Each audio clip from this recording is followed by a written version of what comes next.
Sky international school दिशा online शिक्षण में आपका स्वागत है। विद्यार्थी मित्रों, आज हम हिंदी व्याकरण में संज्ञा के बारे में जानेंगे और समझेंगे। उससे पहले आप एक छोटी सी मैं एक कहानी सुनाती हूँ, वो सुनिए। छोटी सी बात। जरा नमन के जन्मदिन के बारे में जानिए और बताइए कौन कौन से नाम आए हैं। आपको क्या करना है, मैं जो कहानी आपको जो बात बता रही हूँ वो सुनना है और फिर हमें देखना है कि उनमें कौन कौन से नाम आए थे। तो आज नमन का जन्मदिन है।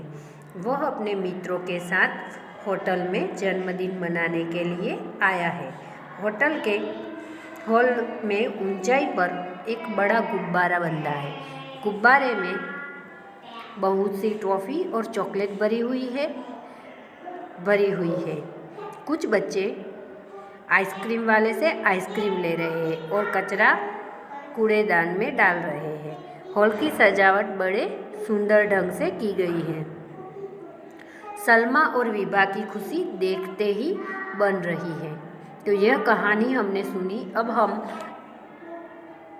इसके बाद हम देखेंगे कि उसमें कौन कौन से नाम आए हैं। तो वाक्यों में सभी रंगीन शब्द नाम हैं। ये नाम अलग अलग प्रकार के हैं। जैसे प्राणी यानी व्यक्ति के नाम तो नमन, सलमा, विभा। स्थानों के नाम तो होटल, हॉल। वस्तु के नाम तो आइसक्रीम, गुब्बारा, टॉफ़ी, चॉकलेट, कूड़ेदान, कचरा, वो सभी वस्तुओं के नाम हैं। जातियों के नाम पूरी जाति का बोध कराते हैं। मित्रों, बच्चे, आइसक्रीम वाले, ऐसे। फिर भावों के नाम जानिए तो ऊंचाई, सजावट, खुशी, ये नाम संज्ञा कहलाते हैं। इस प्रकार किसी वस्तु, स्थान, प्राणी, जाति और भाव के नाम को संज्ञा कहते हैं। संज्ञा के प्रकार, हिंदी में प्रकार को भेद भी कहते हैं। तो संज्ञा के भेद यानी प्रकार तो व्यक्तिवाचक संज्ञा, जातिवाचक संज्ञा, भाववाचक संज्ञा। तो व्यक्तिवाचक संज्ञा समझने से पहले हम कुछ वाक्य देखते हैं। विराट कोहली श्रेष्ठ बल्लेबाज है। फिर दूसरा वाक्य है अजंता की गुफा बड़ी सुंदर है। तीसरा वाक्य देखिए, वाराणसी प्राचीन नगरी है। तो दिए गए वाक्यों में विराट कोहली एक विशेष व्यक्ति का, अजंता एक विशेष स्थान का तथा वाराणसी एक विशेष नगरी का नाम है। ये सभी व्यक्तिवाचक संज्ञाएं हैं। तो अतः हम कह सकते हैं कि जिन शब्दों से किसी विशेष व्यक्ति, प्राणी, वस्तु, स्थान के नाम का पता चलता है उन्हें व्यक्तिवाचक संज्ञा कहते हैं। व्यक्तिवाचक संज्ञा के कुछ अन्य उदाहरण तो श्री राम, शिवाजी, ईसा मसीह, गुरु गोविंद सिंह, मुंबई, चेन्नई, अमेरिका, भारत, रामायण, हिंदी, संस्कृत, रविवार, जनवरी, होली आदि जो भी शब्द हैं वो व्यक्तिवाचक संज्ञा में आते हैं। अब हम जातिवाचक संज्ञा के बारे में जानेंगे। तो वाक्य देखिए, पक्षी आकाश में उड़ रहे हैं। डॉक्टर रोगी को देख रहे हैं। गीता एक पवित्र ग्रंथ है। दिए गए उदाहरण में पक्षी, डॉक्टर, रोगी और ग्रंथ शब्द सभी प्रकार के पक्षियों, डॉक्टरों, रोगियों और ग्रंथों के लिए प्रयोग किए जा रहे हैं। ये शब्द किसी विशेष प्राणी या वस्तु का ज्ञान न कराकर पूरी जाति का ज्ञान करा रहे हैं। ये सभी जातिवाचक संज्ञा है। अतः हम कह सकते हैं जिन शब्दों से किसी प्राणी, वस्तु या स्थान की पूरी जाति का पता चलता है उन्हें जातिवाचक संज्ञा कहते हैं। जातिवाचक संज्ञा के कुछ अन्य उदाहरण तो लड़की, आदमी, देश, गांव, पर्वत, दिन, महीना आदि। जातिवाचक संज्ञा को थोड़ा ध्यान से समझना जरूरी है क्योंकि अंग्रेजी व्याकरण के प्रभाव के कारण अब जातिवाचक संज्ञा में दो भेद माने जाने लगे हैं। तो दो प्रकार देखिए जातिवाचक संज्ञा के, एक समूहवाचक संज्ञा, दूसरा द्रव्यवाचक संज्ञा। समूहवाचक संज्ञा, सड़क पर भीड़ जमा है, यह मेरा परिवार है। तो इन वाक्यों में भीड़ परिवार शब्द समूह का ज्ञान करा रहे हैं, अतः यह समूहवाचक संज्ञा है। इसी को समुदायवाचक संज्ञा भी कहते हैं।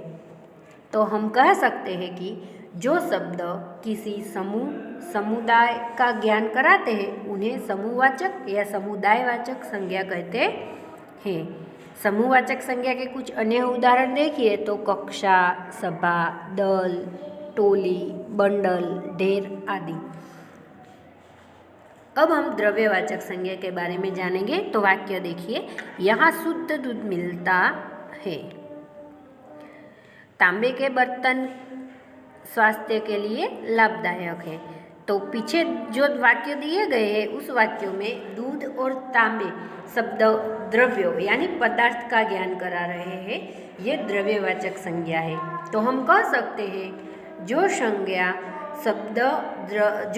शब्द द्रव्य अथवा धातुओं के नाम का ज्ञान कराते हैं उन्हें द्रव्यवाचक संज्ञा कहते हैं।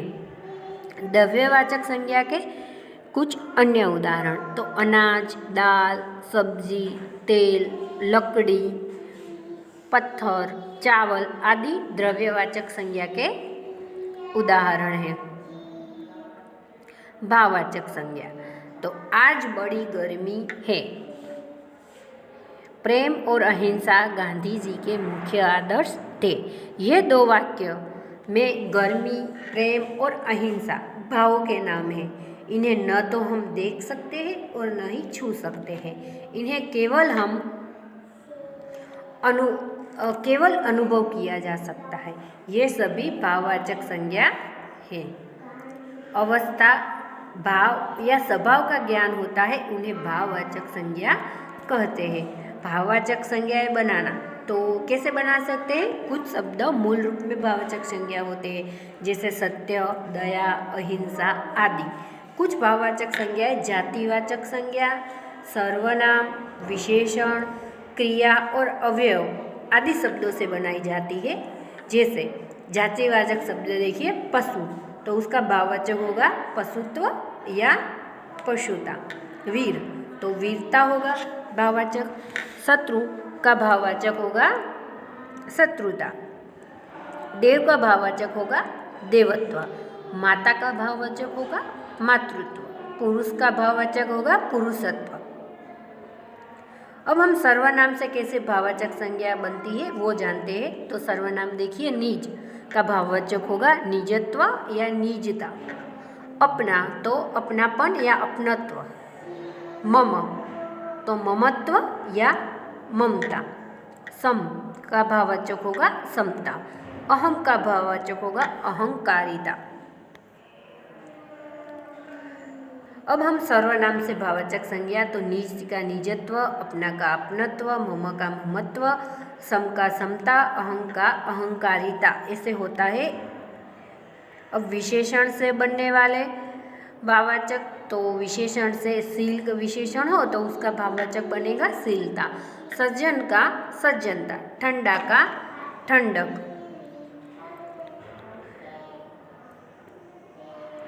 गोल का गोलाई। डरपोक का डर। लघु का लघुता। ऐसे विशेषण से बनेगा। अब क्रिया से क्या भाववाचक संज्ञा कैसे बनाना? तो क्रियावाचक रोना तो रुलाई, पालना तो पालन, ढलना तो ढलान, देना का होगा दान। क्रिया से भाववाचक संज्ञा, तो क्रिया कूटना, तो उसका भाववाचक होगा कुटाई। उड़ना का भाववाचक होगा उड़ान। अब अवयव से भाववाचक संज्ञा कैसे बनती है? तो अवयव अंदर है, उसका भाववाचक है अंदरूनी। बाहर का बाहरी, ऊपर का ऊपरी, भीतर का भीतरी, ऐसे भाववाचक संज्ञा बनेगी। अब हम संज्ञा के बारे में हमने जो भी जानकारी इकट्ठा हमने समझी है और जाना है, उससे हम कुछ बातें याद रखनी है। तो आपको याद रखना है कि किसी संज्ञा की व्याख्या, तो किसी वस्तु, प्राणी, स्थान या भाव के नाम को संज्ञा कहते हैं। फिर संज्ञा के 3 प्रकार होते हैं, व्यक्तिवाचक, जातिवाचक, भाववाचक। और अंग्रेजी व्याकरण से प्रभावित कुछ विद्वानों ने जातिवाचक संज्ञा के 2 प्रकार स्वीकार किए हैं, द्रव्यवाचक संज्ञा और समूहवाचक संज्ञा।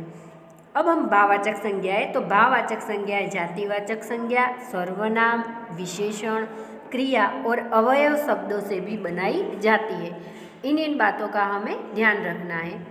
तो विद्यार्थी मित्रों, हमने संज्ञा के बारे में जो भी समझा है आपको फिर से ध्यान रखना है और उसके बारे में पढ़ना है। धन्यवाद विद्यार्थी मित्रों।